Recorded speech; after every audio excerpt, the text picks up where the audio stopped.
This lane isn't yours. Keep parking there, Marcus. Every time you do, you're making the biggest mistake of your life and you don't even know it yet. They'd been parking on the access lane for my lawn care business for months, and I'd finally had enough. Before we get into this story, comment your city and state below. I want to see where everyone's watching from. After a 14-hour day mowing properties across town, I pulled into my yard and found the lane blocked again.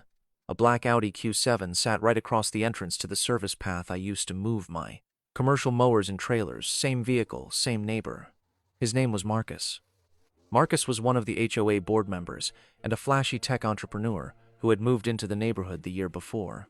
His garage was already packed with motorcycles, luxury bicycles, and a sports car. His own driveway was occupied by his wife's SUV and his daughter's compact sedan. But the access lane to my lawn care operation apparently seemed like free parking to him. That lane wasn't just a convenience. My family had used it for decades. Every morning my trailers rolled through it. Every afternoon commercial mowers came back through it.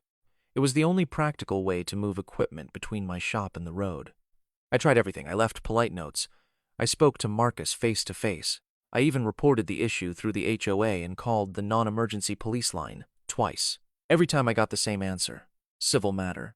Meanwhile, Marcus just smirked and kept parking there. The final straw came one evening when my elderly father had to help unload lawn equipment because the lane was blocked again. Instead of driving the trailer through the entrance, we had to carry heavy tools by hand. Watching my father's struggle pushed me over the edge. That night I went searching through old family records.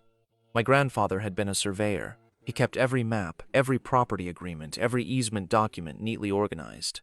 Buried inside a dusty filing cabinet, I found an original survey package from 1958. And inside that package was something interesting: an easement agreement. The lane had been granted for shared neighborhood access decades earlier, but there was a clause attached to it. If any property owner used their home for unauthorized commercial activity, the easement protections could be revoked. The moment I read it, everything clicked.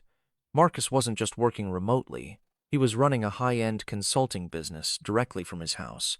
Clients arrived daily. Delivery services came constantly.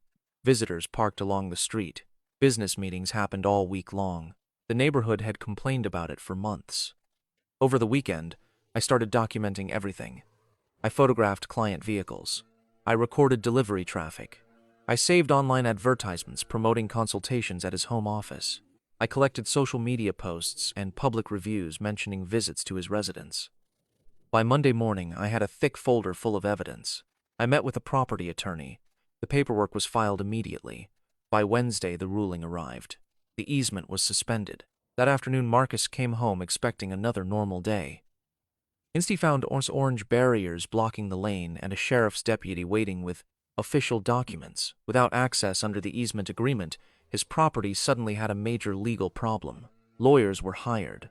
Phone calls were made. The HOA scrambled to find solutions, but the reality was simple. Marcus had violated the very agreement that gave him access rights. For the next 2 weeks, he walked far more than he wanted to. Delivery drivers were confused.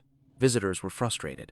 Neighbors who had spent months dealing with blocked access lanes, lawn equipment delays, and traffic congestion quietly celebrated. Then one evening, his wife knocked on my door. She looked exhausted. She apologized. She asked if there was any way to fix the situation. Then I gave my conditions.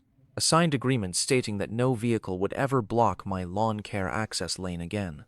The consulting business would be relocated within 15 days, and there would be an annual fee for continued use of the easement. Marcus signed every page. Today my trailers move freely. My father no longer struggles with equipment. The neighborhood is quiet again. And Marcus finally learned something important. Entitlement only works until it runs into old property records, solid evidence, and someone who's finally had enough. If you were in my position, what would you have done? If you've ever dealt with HOA problems or neighbors blocking your property, leave a comment below.